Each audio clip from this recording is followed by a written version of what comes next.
मेरो कुरालाई अन्यथा नलिनु होला। मैले एउटा प्रसङ्ग जोड्न खोजेको मात्रै हो।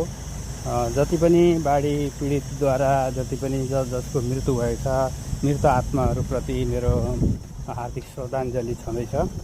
मैले जोड्न खोजेको कुरा चाहिँ के हो भने, बालेन सरकारले जुन सुकुम्बासीहरूलाई हटाउनुको कारण यो पनि एउटा हो कि जोखिमपूर्ण बसोबास भइरहेको हुन्छ। खोला किनारमा जोखिमपूर्ण ठाउँहरूमा बस्न हुँदैन भनेर बालेन सरकारले जुन हटाएको, यो घटनासँग पनि कहीँ कतै सम्बन्धित छ।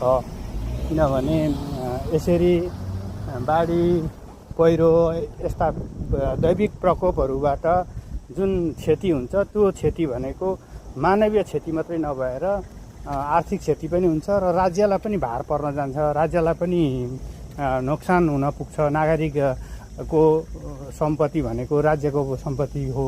त्यसले गर्दाखेरि नागरिकलाई मात्रै क्षति भएन, उसको परिवारलाई मात्रै क्षति पुग्दैन, राज्यलाई पनि क्षति पुग्छ। त्यसले गर्दाखेरि चाहिँ सरकारले यस्ता जोखिमपूर्ण ठाउँहरूबाट सुरक्षित ठाउँतिर स्थानान्तरण गर्नको लागि चाहिँ सुकुम्बासीहरूलाई हटाएको थियो।